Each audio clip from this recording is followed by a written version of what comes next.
నమస్తే, నా పేరు తేజస్విని. బీసీఎన్ న్యూస్ కి స్వాగతం. ముందుగా ముఖ్యాంశాలు. పెండింగ్ లో ఉన్న ఇళ్ల స్థలాల క్రమబద్దీకరణకు ముఖ్యమంత్రి చంద్రబాబు గ్రీన్ సిగ్నల్. ఆర్టీజీఎస్ సమీక్షలో అధికారులకు సీఎం ఆదేశం. జగన్తో రాజధాని అమరావతి ప్రాంతానికి చెందిన రైతులు భేటీ. ఇప్పుడు దౌర్జన్యం చేస్తున్న వారందరి పని పడతామని, పార్టీ తరపున అండగా ఉంటామని హామీ.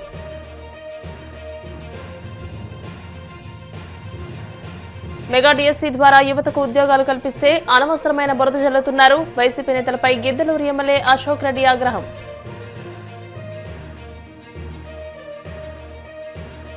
తిరుమల శ్రీవారిని దర్శించుకున్న హీరోయిన్ రింకు రాజ్గురు. ఆలయ మర్యాదలతో స్వాగతం పలికిన అధికారులు. సుదీర్ఘకాలంగా పెండింగ్ లో ఉన్న ఇళ్ల స్థలాల క్రమబద్దీకరణకు ముఖ్యమంత్రి చంద్రబాబు గ్రీన్ సిగ్నల్ ఇచ్చారు. ఆర్టీజీఎస్ కార్యాలయంలో అధికారులతో సీఎం సమీక్షించారు. జిల్లాలో ఇళ్ల స్థలాల క్రమబద్దీకరణ సమస్యలు పరిష్కరించకుండా చాలా కాలంగా పెండింగ్ లో పెడుతున్నారని ఈ సందర్భంగా ముఖ్యమంత్రి అసహనం వ్యక్తం చేశారు.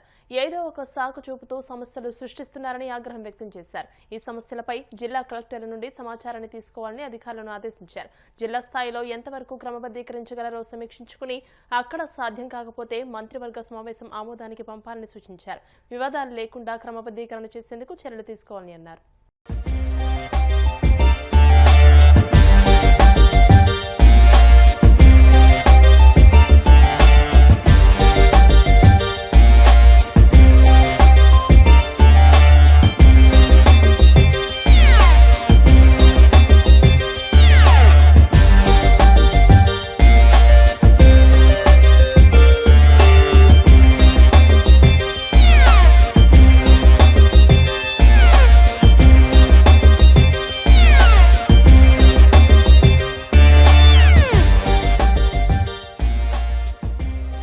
రాజధాని అమరావతి ప్రాంతానికి చెందిన ఉండవల్లి, పెనుమాక, నిడమర్రు, ఎర్రపాలెం, కుర్రగల్లు గ్రామాలకు చెందిన రైతులు వైసీపీ కేంద్ర కార్యాలయంలో మాజీ ముఖ్యమంత్రి, పార్టీ అధ్యక్షుడు వైఎస్ జగన్తో భేటీ అయ్యారు. భూ సమీకరణ పేరుతో ప్రభుత్వం చేస్తున్న అరాచకాలు, దౌర్జన్యాలు, బెదిరింపులను జగన్కు వివరించిన రైతులు తమ గోడు వెళ్లబోసుకున్నారు. వారి కష్టాలు, బాధలు విన్న జగన్ అండగా ఉంటామని ప్రకటించారు. పార్టీ తరపున న్యాయ పోరాటం చేస్తామని వెల్లడించారు. ఉన్నది కొద్దిపాటి భూమి. ఆ భూమిలో ఒక పక్క కృష్ణానదిలో కొంత కొట్టుకుపోయిందండి. మిగిలింది కరకట్ట అంటున్నారు. కరకట్టకి రెండు వైపులా కొంత ప్లేస్, మళ్ళీ దాని గురించి కాకుండా సీడ్ యాక్సెస్ రోడ్డుకి రెండు వైపులా గ్రీన్ జోన్ అని దానికి కొంత భూమి సేకరిస్తున్నారు. ఒకవైపు మళ్ళీ వచ్చేదానికి కొండవీటి వాగుకి బఫర్ జోన్ అంటున్నారు. నేషనల్ హైవేకి కొద్ది దూరంలో 150 మీటర్ల దూరంలో ఉన్న N1 రోడ్డుకి హైవే కనెక్టివిటీ ఉన్నప్పుడు N1 రోడ్డు ఏర్పాటు చేస్తామంటున్నారు. అది ఎంతవరకు సమంజసం? ఉన్న భూమిలో మాకు ఎక్కడ మిగిలే పరిస్థితి కనపట్ల. లేఅవుట్ మేము ల్యాండ్ పూలింగ్ ఇవ్వని దాంట్లో కూడా లేఅవుట్ వేసారు ఆల్రెడీ. మరి ఇలాంటి పరిస్థితుల్లో మాకు సీఎం గారు మా ఊర్లో ఉన్నారు, మన లోకేష్ గారు, మా మినిస్టర్ గారు, మా ఎమ్మెల్యే గారు. మా బాధలు చెప్పుకుందామంటే మీడియా ద్వారా మీకు కూడా చెప్పేది ఒకటే, మాకు అవకాశం కల్పిస్తే మా బాధలు చెప్పుకుంటాం. ముందు మేము గవర్నమెంట్కి వ్యతిరేకం కాదు, రాజధానికి వ్యతిరేకం అంతకంటే కాదు. ఉండవల్లి గ్రామం అనేది లోతట్టు ప్రాంతం. ఇక్కడ 3 పంటలు పండని పంట ఉండవల్లి గ్రామంలో లేదు. ఫస్ట్ అలాంటి పొలాన్ని మేము సాక్రిఫైస్ చేయడానికి సిద్ధంగా లేవు ఈరోజు. ఇంకొక విషయం ఏంటంటే, మేము కలెక్టర్ గారికి అర్జీలు ఇచ్చాం, సిఆర్డీఏ కమిషనర్ గారికి అర్జీలు ఇచ్చాం. రెండో రోజు మాతో మీటింగ్ ఏర్పాటు చేశారు అసిస్టెంట్ కమిషనర్ గారు. కలెక్టర్ గారైనా మా మాట ఆలకించారు. సిఆర్డీఏ కమిషనర్ గారు కనీసం 3 నిమిషాలు కూడా మాకు అవకాశం ఇవ్వాల. ఇలాంటి పరిస్థితుల్లో మేము ఉన్నాం, దిక్కుతోస్తున్న పరిస్థితుల్లో మేము ఉన్నాం. ఉండవల్లి రైతులు మెయిన్ ఉండవల్లికే ఎక్కువ ప్రాబ్లం ఉందండి. గేట్వే ఆఫ్ ఇండియా లాగా ఉండవల్లి రాజధానికి, అమరావతి రాజధానికి ముఖద్వారం. అలాంటి ముఖద్వారంలో ఉన్న రైతులకి ఏమాత్రం న్యాయం చేయాలనే ఆలోచన వాళ్ళకు ఉందో లేదో నాకు తెలిసినంతలో కనపట్ల. మేము ప్రతి ఒక్క దానికి కూడా సహకరిస్తున్నాం. దయచేసి మేము జగన్మోహన్ రెడ్డి గారికి చెప్పాం, లీగల్ గా మాకు సపోర్ట్ చేస్తామన్నారు. మేము ఈరోజు జగన్మోహన్ రెడ్డి గారిని కలవటానికి వచ్చిన ప్రధాన కారణం ఏంటంటే, ఉండవల్లిలో ల్యాండ్ ఎక్విజిషన్ కి, ల్యాండ్ పూలింగ్ కి మేము వ్యతిరేకంగా ఉన్నాము. మా భూములను తప్పించండి. ఎలా అయినా సరే లాస్ట్ గవర్నమెంట్ లో జగన్మోహన్ రెడ్డి గారి వల్ల మేము హ్యాపీగా కళ్ళు మూసుకుని నిద్రపోయాం. ఈ రోజు ఈ గవర్నమెంట్ వల్ల ప్రతి నిద్రలేని రాత్రి గడుపుతున్నాం రైతులందరం కూడా. ప్రతిరోజు ఏదో ఒక ఇష్యూ, నోటిఫికేషన్స్ అంటారు, నోటీస్ అంటారు, కొంతమంది రైతులు తీసుకుంటే ఏమవుతుందోనని ఈ రకమైన సమస్యలతో బాధపడుతున్నారు.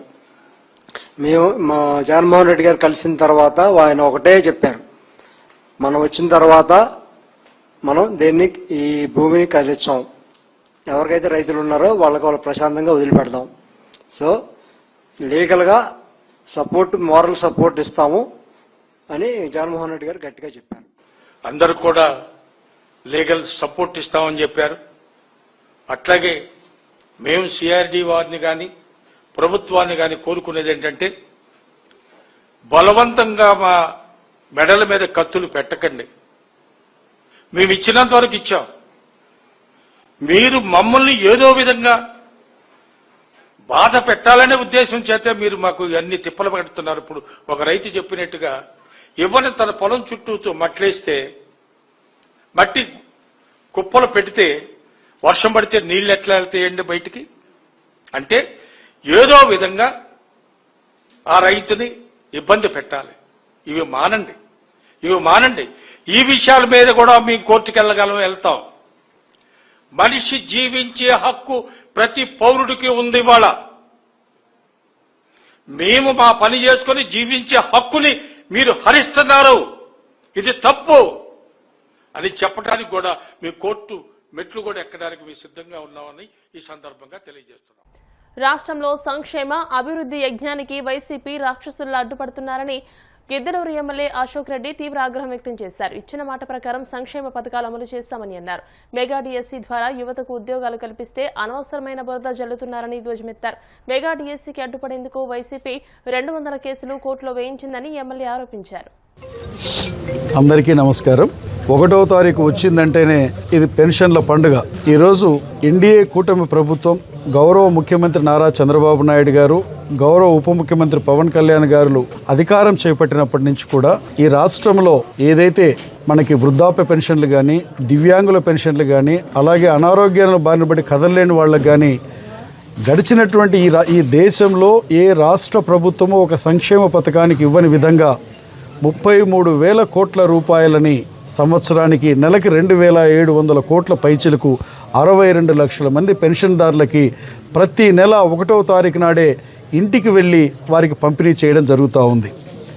ఈరోజు ఇప్పుడు నేను ఇక్కడ రాచర్ల గ్రామంలో పెన్షన్స్ పంపిణీ చేస్తూ ఉన్నాను. నేను ఇక్కడ దాదాపు ఒక ఓల్డ్ ఏజ్ పెన్షన్లో దాదాపు 75-80 సంవత్సరాల ఒక పెద్దమ్మతో మాట్లాడాను.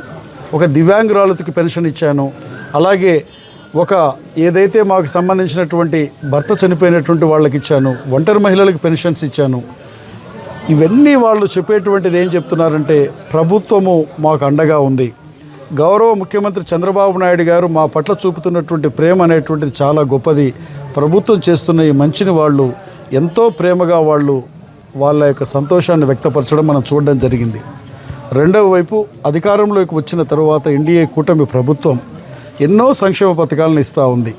తల్లికి వందనం, ఎంతమంది ఆ తల్లికి పిల్లలుంటే అంతమందికి అందించేటువంటి కార్యక్రమం. అన్నదాత సుఖీభవ కార్యక్రమం ద్వారా రైతులకి సంవత్సరానికి తొలకర్లు పడ్డ తర్వాత కేంద్ర రాష్ట్ర ప్రభుత్వాలు కలిపి 20,000 అందించేటువంటి కార్యక్రమం. ఇదే కాకుండా 3 ఉచిత గ్యాస్ సిలిండర్లు దీపం 2.0 కింద అందించేటువంటి కార్యక్రమం. ఇట్లా మనం చెప్పుకుంటూ పోతూ ఉంటే ప్రభుత్వము శ్రీశక్తి పథకం ద్వారా మహిళలు ఆర్టీసీ బస్సులో ఉచితంగా ప్రయాణం చేసేటువంటి విధానాన్ని ఇచ్చిన తర్వాత ఆర్టీసీ బస్సులలో ఆక్యుపెన్సీ రేట్ అనేటువంటిది 100% అయిపోయింది ఇప్పుడు ఇవాళ. ఈ విధంగా ప్రభుత్వం ప్రతి కార్యక్రమాన్ని చెప్పినటువంటి మాట మేరకు చేసుకుంటూ పోవడమే కాకుండా ఈ రాష్ట్రంలో ఉన్నటువంటి చదువుకున్నటువంటి విద్యార్థులు అలాగే నిరుద్యోగ యువకులకు కూడా భరోసా కల్పించే దాంట్లో భాగంగా మనకి డిఎస్సిని సమర్థవంతంగా నిర్వర్తించి 16,000 పైచిలకు ఉద్యోగాలు నియమించింది.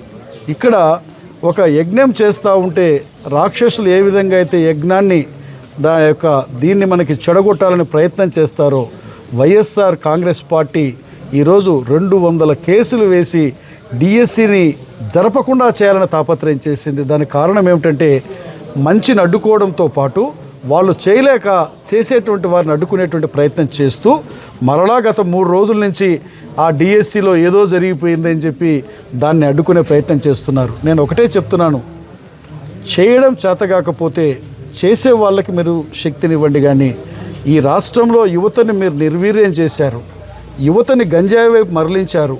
ఈ రాష్ట్రంలో మద్యాన్ని మీరు చేసి మద్యాన్ని ఎంతోమంది ప్రాణాలకు పోయేదానికి మీరు చేసినటువంటి మీ విధానాలను పక్కన పెట్టి ఎన్డీఏ కూటమి ప్రభుత్వం, గౌరవ ముఖ్యమంత్రి చంద్రబాబు నాయుడు గారు చేస్తున్నటువంటి మంచిని, పవన్ కళ్యాణ్ గారు చేస్తున్నటువంటి మంచిని మీరు ఖచ్చితంగా మంచిని మీరు సపోర్ట్ చేయమని నేను కోరుతూ ఇప్పుడు కాసేపు ప్రకటనలు.